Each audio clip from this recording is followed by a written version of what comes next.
this is going to be your tab right here, Brian. That. Okay. And then this We're is live. what you're looking like. Cool. We live now? Yep. Cool.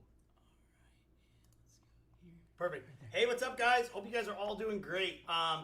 So I wanted to put something together today specifically. So every time I do one of these webinar trainings, which is obviously going to be once a month on Wednesday, I'm going to keep them short. I'm going to keep them to be 30 minutes.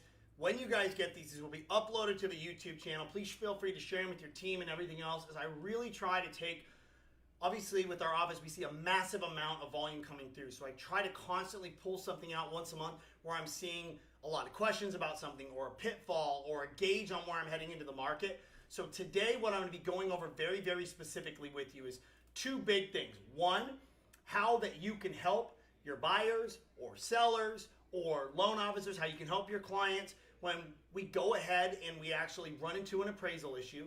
And more importantly, too, how we can actually effectively know when to get an appraisal waiver, how to get that appraisal waiver, how to structure a deal. Say you get a deal and it's under contract at 500 grand and you know the house is only worth 470. I'm going to show you guys a way that for no additional money out of that buyer's pocket, that you can actually waive that appraisal contingency, get no money out of that buyer's pocket, have a low appraisal come in, not let it screw up your deal, and close them smoothly because of how you structure that in the beginning. So I'm going to have you guys pop right over here. I'm going to kind of walk you through some of these items right here for you. So first comes to first, what I want to always break down and teach this very, very quickly to all of you guys is basically when you actually can get an appraisal waiver. So I get this question all the time. I don't mean to be beating a dead horse. I know a lot of people, I hit this to you, but it's very important to know. And so just so you understand what an appraisal waiver is, it's what is known as a property inspection waiver. And where that comes from is every time an appraisal gets done for a conventional loan, whether it's a purchase or a refinance, that gets logged. And that logging gets put into the giant databases with Fannie Mae and Freddie Mac, which are your two government entities that insure all conventional loans. So what happens is when somebody runs their file, when we as a lender run a file to see if we qualify for a waiver, what we need is the property address, the purchase price, the loan amount, and what obviously, is that borrower's credit profiles. We have to have done a pre-approval form on that. And what it does, it goes out and says, hey, you know what? We're cool with that value and that loan amount submitted. You don't need to send a physical inspection out. Or two, what ends up happening is they say, yeah, we don't have enough information to support that, or the information we have does not support that particular value. Well, where's that information coming from? All the appraisals that are being done. So if I live in a neighborhood, guess what?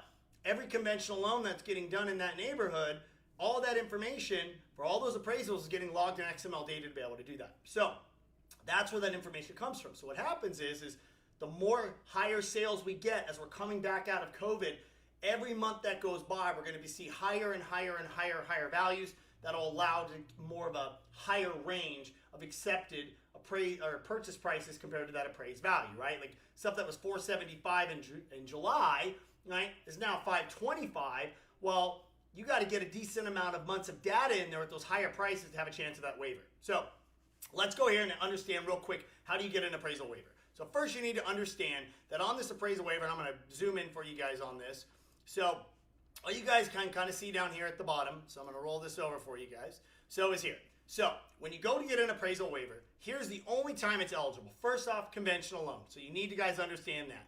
Second time, it's only good for one unit properties and condos, meaning you can't use it on a duplex, a triplex, a 4-unit property, an investment property. It is only for 1 unit property purchases or condos. Notice, not manufactured homes are on there. Number 2, what you're going to see is it is also available for both limited cash, meaning cash out transactions, purchase transactions, and rate and term. Purchase transactions, good up to 80% loan to value, as well as second home. So what does that mean is, if somebody now is putting just 5% down, they don't have a chance of getting a waiver. That's just not possible. It does not exist. So when you're trying to figure out if you can get a waiver on a deal, please know if they're not putting 20% down, they're not going to get a waiver now. Okay? Now, what I want to basically kind of go over, and I'm going to spend most of my time on the next section showing you guys actually how, if somebody is putting only 10% down, that they can actually waive their appraisal contingencies and you don't have to worry about a low appraisal coming in even though one is needed. So that's very important. So please understand this. Appraisal contingency, waiving an appraisal contingency, and getting an appraisal waiver are not the same thing. What waiving an appraisal contingency means is, hey, my buyer can't come back and say, drop the sales price because the appraisal came in low. They can't have any requests that derive from that appraisal being done. Doesn't mean you can't do an appraisal. Appraisal contingency means you just can't obviously use that as getting out of the contract, right? Now, an appraisal waiver means one does not even need to be done.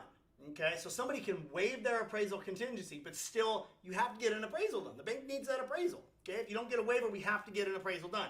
And once again, this is only for conventional loans. So keep FHA loans and VA loans out of that max. So here's basically the way you're going to get. So two things you need to understand when you're doing an appraisal waiver. There's two types of appraisal waivers you can get. So as listing agents, if you are going out there and you're requesting a copy of DU, every listing agent, when they're reviewing offers, should get a couple things. Pre-approval letter, a DU or LP based on that property, okay, because property taxes vary, all of that. Obviously, proof of funds, fully executed offer, right? Those four things is what makes a deal really, really good and really strong. Now, people just say, oh, I just need DU. Well, technically, DU and LP are the same thing. One's just Fannie Mae, one's Freddie Mac. Think of them as a brother and a sister, you know, and sometimes the sister is better to take loans to, and sometimes the brother is better to take loans to. They have the exact same interest rates. It's just brother and sister, basically, or male and female version of conventional loans that governments insure. So, DU, getting appraisal waiver, is based on the borrower. LP is based on the property. So meaning, you could get an appraisal waiver on one borrower at the one purchase price, and you could get not the waiver on another borrower the exact same purchase price, because DU factors in the qualifications of the borrower and the property. LP doesn't care. They don't care. They're going to give it to everybody or nobody on that, okay? So, very, very, very, very important to look out for that. Once again, just because you waive an appraisal doesn't mean you don't need one. If they go ahead and say, hey, we don't have a waiver, and they're doing 20% down, we still need an appraisal to lend on that property. So, it's really important. Now that you guys kind of understand the factors, once again, 20% down purchases are now the new for appraisal waivers, okay? 10% down or 10% equities for refinances now, okay? Conventional loans, primary residences, and second homes, okay? Second-family homes. Now, I want to walk you through something. This is how to save a deal, okay? So, I want to show you guys something very, very, very quickly. So, I want you guys to follow me over on this left side of the screen here. So let's just say we have Omar, and Omar is going to want to go ahead and he's going to want to buy a house. And Omar comes to Brian Decker and he says, hey man, I want to buy a house. I've gone ahead and I got 60 grand to work with, Brian. So I want to put 10% down and I want to go ahead and I want to buy this house. And I say, okay, perfect, Omar, let's get you pre-approved. Cool, pre-approved, $500,000 loan or $500,000 purchase price, Omar. You're going to put 10% down. You're going to borrow $450,000. Omar says, awesome. Omar goes out there, shops with his agent, goes ahead, sends over the contract. We get the contract in, and I see, you know what? Shoot. Omar submitted an offer on a house that was $450,000 or $460,000, and he's offered to pay $500,000 for it. I know that appraisal not coming in. Now, no matter if you're going to put $40,000, $50,000 over, there's no way that appraisal's coming in. So, what do? Well, initially, when I ran everything for Omar, his payment looked like this. He was going to be about $2,574 a month. Principal, interest, taxes, PMI, homeowners insurance, whole shebang. He's going to be about $2,575. Omar told me, mind you, he only has 60 grand to work with. That is max. He doesn't have a rich uncle. He doesn't have a mom or dad that's going to cut him a big check. He's got 60 grand to work with. Well, what happens? I get that contract in and I say, hey, John Smith, Mr. Agent, there is no way this house is appraising for $500,000. There's no way. It was listed at $450,000. Got in at $500,000. I do see that, we could probably get something in between $470,000 and $480,000. And so he's like, okay, well, we'll just deal with it down the road when the appraisal comes in, right? It sounds familiar, right? That's what everybody does. Well, not me. What I'm going to then do is I'm going to have a conversation with Omar. And I'm going to say, hey, Omar, as you well know, everybody right now is paying over list price for a property. You see that. You saw we're going out there. Why? Because house values are going up very, very quickly. We have a massive inventory shortage. And guess what?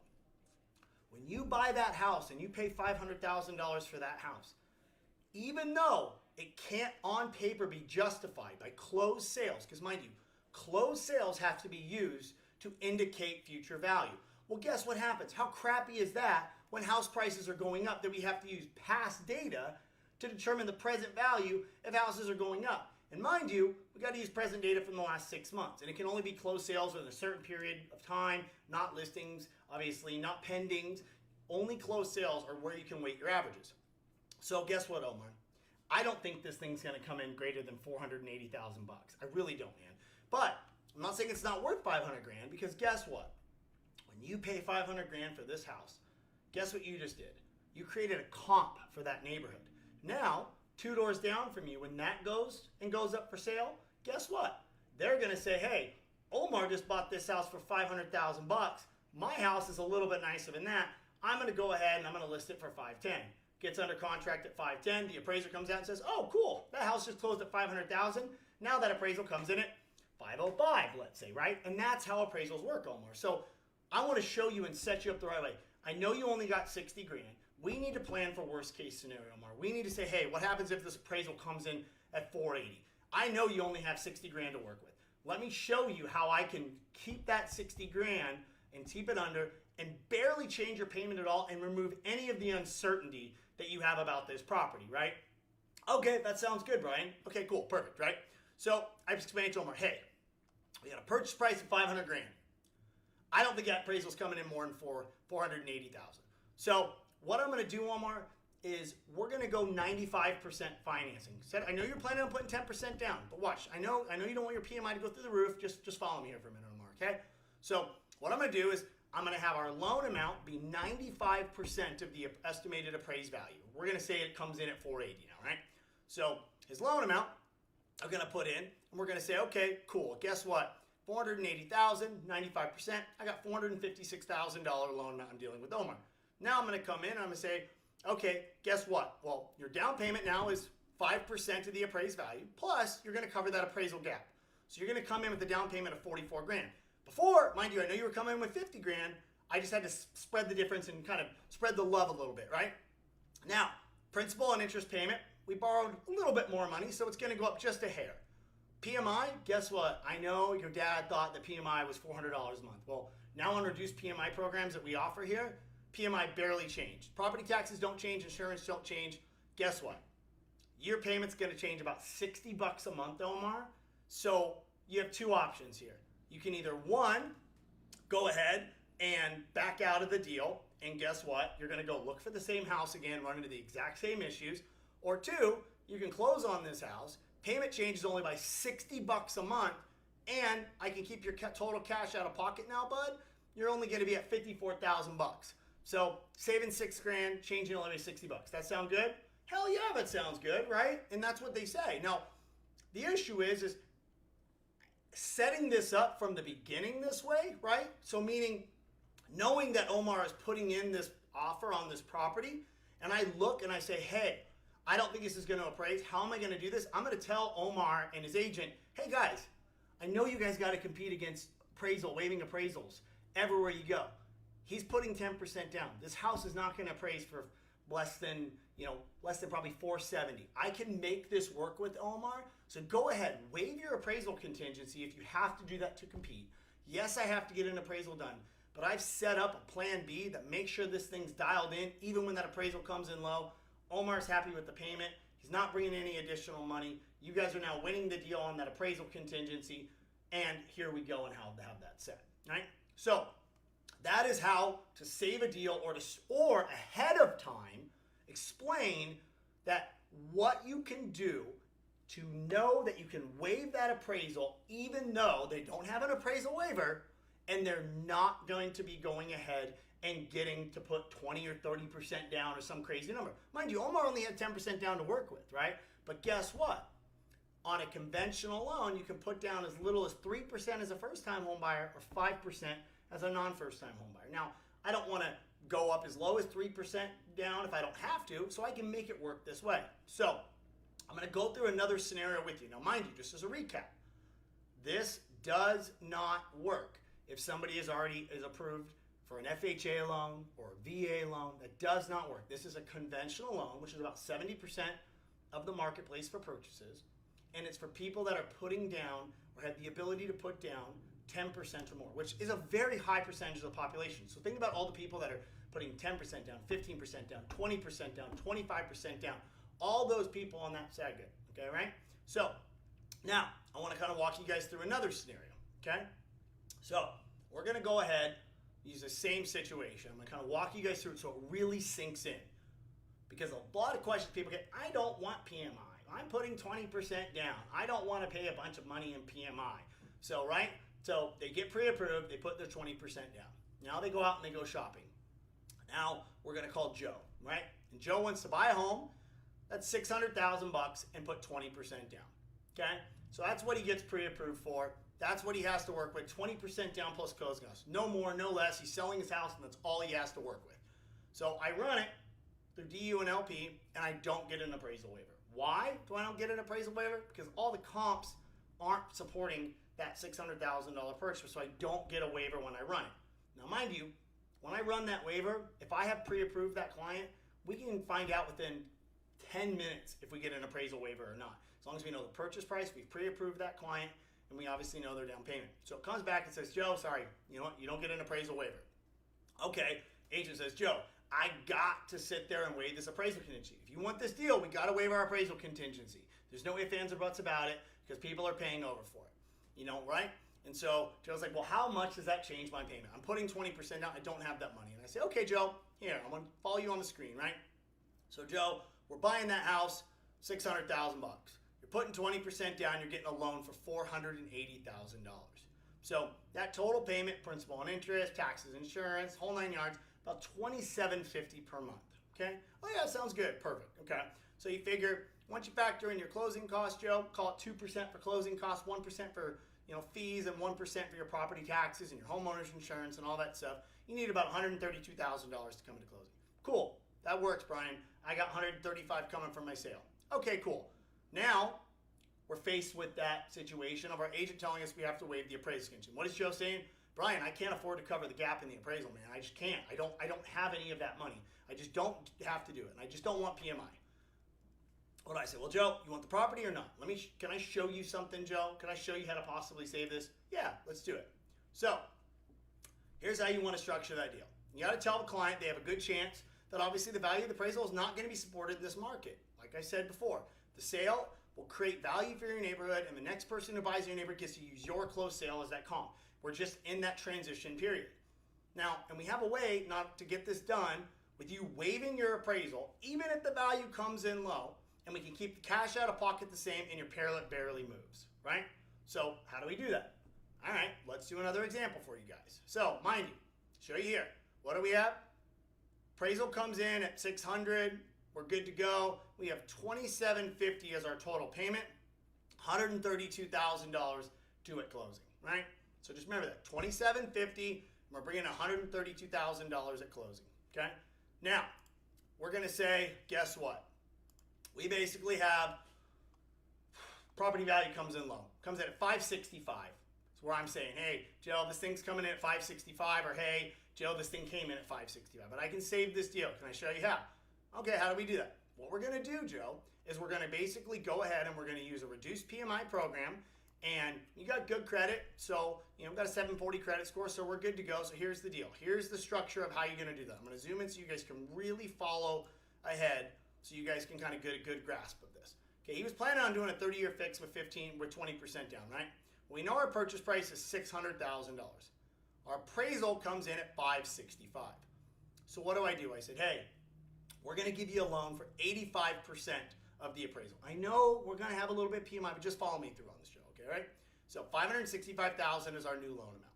So your down payment, okay, is that 15% of that appraised value. So our max loan amount is now $480,250. Joe's bringing his 84 grand, and then he's covering that appraisal difference of $35,000, right? So Joe's coming in with right at about 120 grand still. Same number. Going to come down here. Principal and interest doesn't change, doesn't stay the same. Taxes same, insurance same. PMI. Joe, your PMI is $50. $50. So your payment goes up to $27.97. So instead of paying $27.46, you're now paying $27.97 per month. Buying a $600,000 house, 50 bucks a month worth this for you. And just here's the better thing, Joe, is once you've been in this loan for 2 years, loan balance gets paid down, you have the ability to get rid of your PMI without actually having to refinance it. So you don't have to pay that. So at the end of the day, call it 50 bucks a month times 24 months. Okay, you're roughly costing you $1,000 extra in PMI to get the house you want. And guess what, Joe? $132,652 is what you needed based on the way I had structured it. $132,851. So I'm actually having you bring in about $200. So total out of pocket to get this house, the way I need to structure it and save it, it's going to cost you 50 bucks more a month. It's going to cost you over the next 2 years, total about 800 bucks more out of your pocket. Does that make sense, Joe? Hell yeah, right? And Joe, now what is the agent going to do? If we were able to do this ahead of time, they waived that appraisal contingency and they're competing even though we didn't get an appraisal waiver.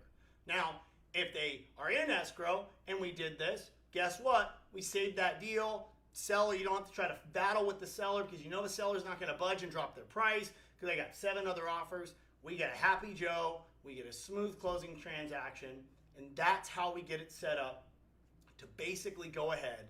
And even though an appraised value either comes in low, we're good to move forward, or 2, how we can waive appraisal contingency even if we don't get a property inspection waiver.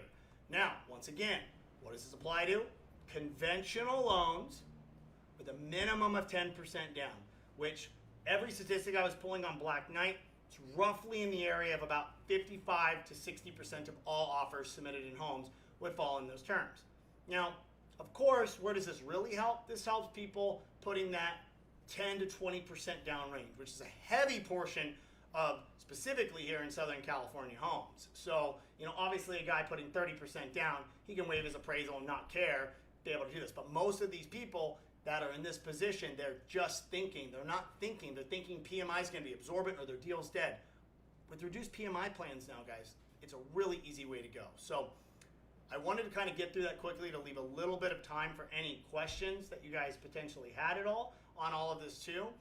So once again, how this applies, 10% down or more, conventional loans, going ahead and having the ability to run that appraisal waiver. You don't get it, no big deal. We can still get it and be able to save it. So are there any questions on that? Cool. I pretty much dialed in a lot of that stuff, and I didn't want to take up too much of your guys' time. I want these to be quick, short, and easy. So if you guys do have any questions, you guys have a specific scenario, you can always email me at decker@modernteam.com. I'm going to go ahead. We're going to get this format and put up for you guys specifically on that. And remember, if you want to know if you can get an appraisal waiver off the cuff, remember, you got to have that be pre-approved by that lender, purchase price, down payment, and you guys will basically be able to be good to go and be able to do that. That way, when you submit that offer, you can actually go ahead and include the DU showing the property inspection waiver as far as that goes. So, once again, make sure you guys go ahead, share this. We'll get this all put up for you guys, and appreciate you guys tuning in with me today.